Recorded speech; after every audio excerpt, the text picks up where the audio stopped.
Hey everybody, it's the Black Ghost. Just coming to you. I was gonna do more of this special ops, but Playdom messed up, and because I got a bad lag, because I tried to level up at the same time as finishing the quest, it didn't unlock the quest correctly, and this failed.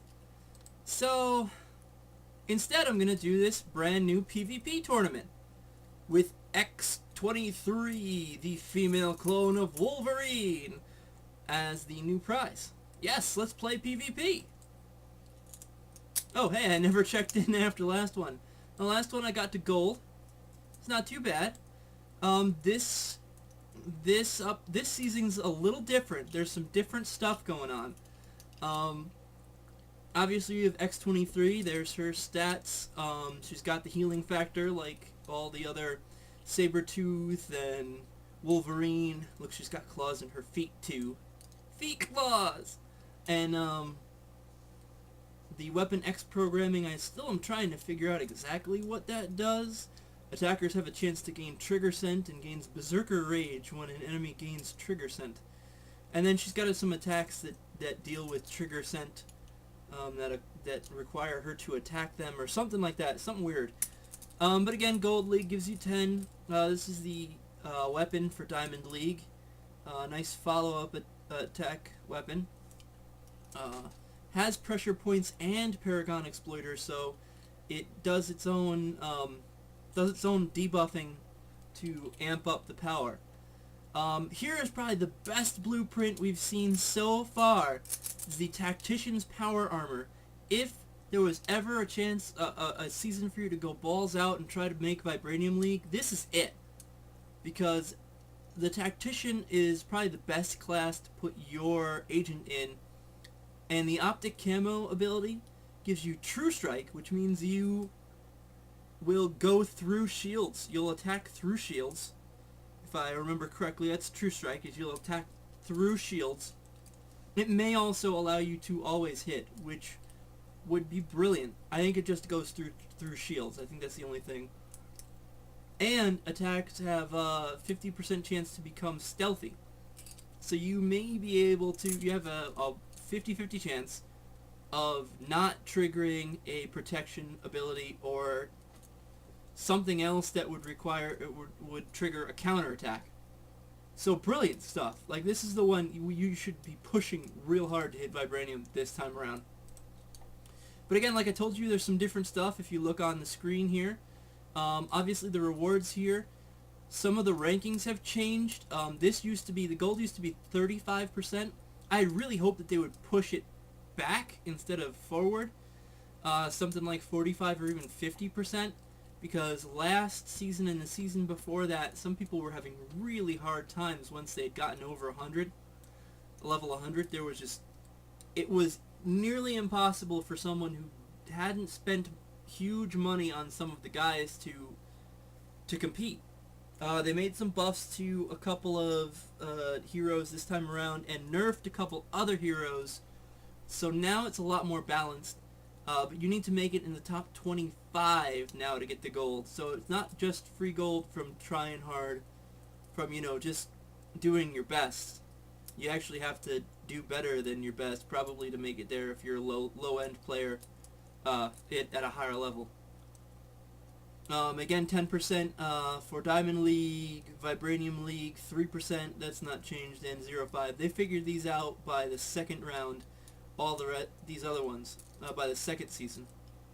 But there's a new daily spinner. So if you win 5 fights, you get to spin the daily wheel. And then you can do the 5 gold respin if you want. This is a lot like the normal daily spinner, where there's a lot of stuff on there that probably isn't worth 5 gold. But there's 3 different PvP items. They're pretty recently released PvP items, so they're pretty high level. And there's also extra challenge points, which you cannot get now through gifts. So that helps the PvP overall, because it doesn't give people who have more friends a higher chance of winning, or more chances of winning.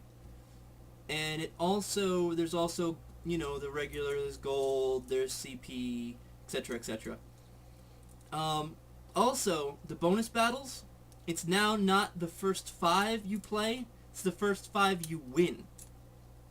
So if I lose with my team, by the way, I won the Daily Spinner, got Doctor Strange, while in between our last videos, because he's pretty boss, and next time when I get enough, I'll get his modern tactician, which is brutal. It's still such a great PvP set.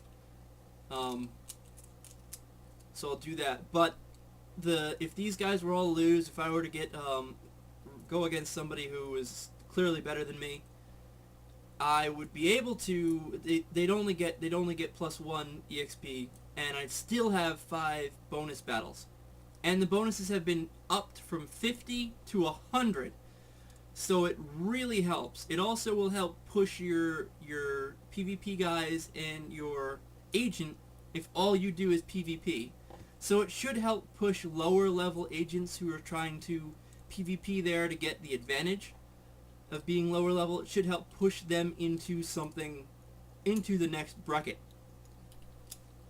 Right now I am woefully inadequate with my weapons. I really wish I had a better weapon to use. Right now I'm using the single shot thumper, but I have the upper hand in a lot of these categories, so this should be a good one.